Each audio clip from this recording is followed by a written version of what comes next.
দিল ব্যথা, আধারের নীরবতা, মনে জাগে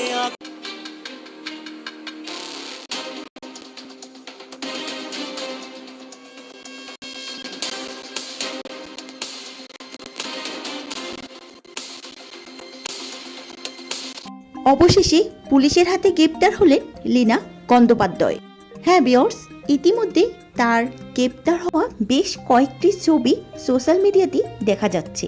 আসলে এর সত্যটা কতটুকু জানতে হলে পুরো ভিডিওটি আমাদের সাথে দেখতে থাকুন। জনপ্রিয় অভিনেতা রাহুল বন্দ্যোপাধ্যায়ের অকাল মৃত্যুতে টলিউড ইন্ডাস্ট্রি বর্তমানে উত্তাল। রাহুলের মৃত্যুকে কেন্দ্র করে প্রোডাকশন হাউজের গাফিলতি এবং সত্য গোপনের গুরুতর অভিযোগ তোলা হয়েছে। শুরুতে প্রোডাকশন হাউজের পক্ষ থেকে দাবি করা হয়েছিল, শুটিং শেষ হওয়ার পর রাহুল নিজের বলে গভীর পানিতে নামলে এই দুর্ঘটনাটি ঘটে। কিন্তু পরবর্তীতে রাহুলের সহ অভিনেত্রী শ্বেতার একটি ভিডিও ভাইরাল হয়। সেখানে শ্বেতাকে বলতে শোনা যায়, রাহুল এবং শ্বেতা দুইজনই শট দেওয়ার সময় পানিতে পড়ে গিয়েছিলেন। তো ভিউয়ার্স, এই পরস্পর বিরোধী বক্তব্যের কারণে রহস্য আরও ঘনীভূত হয়েছে। এখানে আরেকটি প্রশ্ন রয়েই গেল, 20 মিনিটের পথ পাড়ি দিয়ে হাসপাতালে পৌঁছাতে 1 ঘন্টা সময় লাগলো কেন? যে প্রশ্নটি উঠেছে আর্টিস্ট ফোরামের পূর্ণাঙ্গ তদন্তের দাবিতে।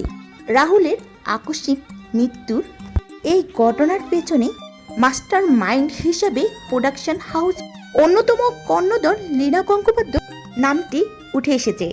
ভক্ত ও সহকর্মীদের মতে তাকে আইনের আওতা আনলে সকল সত্য তথ্য বের হবে। বর্তমানে Tollypara justice for Rahul slogan তুলে একটি বড় মিছিলে ডাক দেওয়া হয়েছে, যেখানে দেখা যাচ্ছে এক জাগ তারকা যোগ দিয়েছে। রাহুলের মৃত্যু নিছক কোনো দুর্ঘটনা নয়, এটি একটি সত্যকে দামাচাপা দেওয়ার চেষ্টা। এদিকে প্রত্যক্ষদর্শীদের দাবি অনুযায়ী ঘটনার দায়ভার যার কাঁধে ছিল সেই লীনা গাঙ্গুলি কেন এখনো তদন্তকারীদের ধরাছোঁয়ার বাইরে?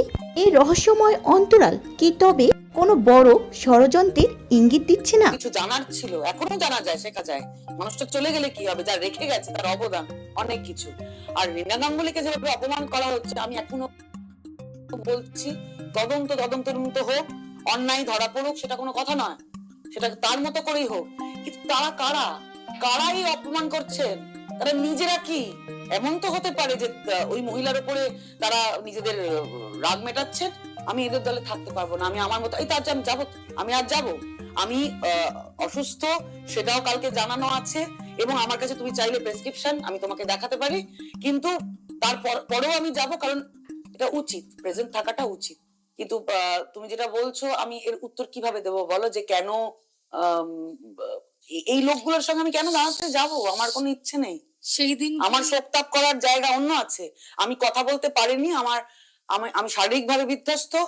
বারবার এটা বললে আবার এইটুকু পোস্ট করেছি বলে তাতেই মানুষ কত কি লিখছে।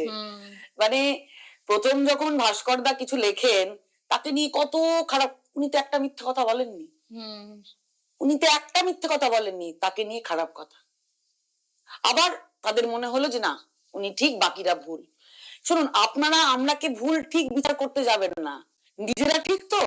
যদি ঠিক থাকে তাহলে এই যে পদক্ষেপ নেওয়া হচ্ছে বা এই যে একটা জায়গা তৈরি হচ্ছে, এটাকে সাহায্য করুন, সঠিক তদন্তের জন্য কথা বলুন, নিরপেক্ষ তদন্তের জন্য কথা বলুন।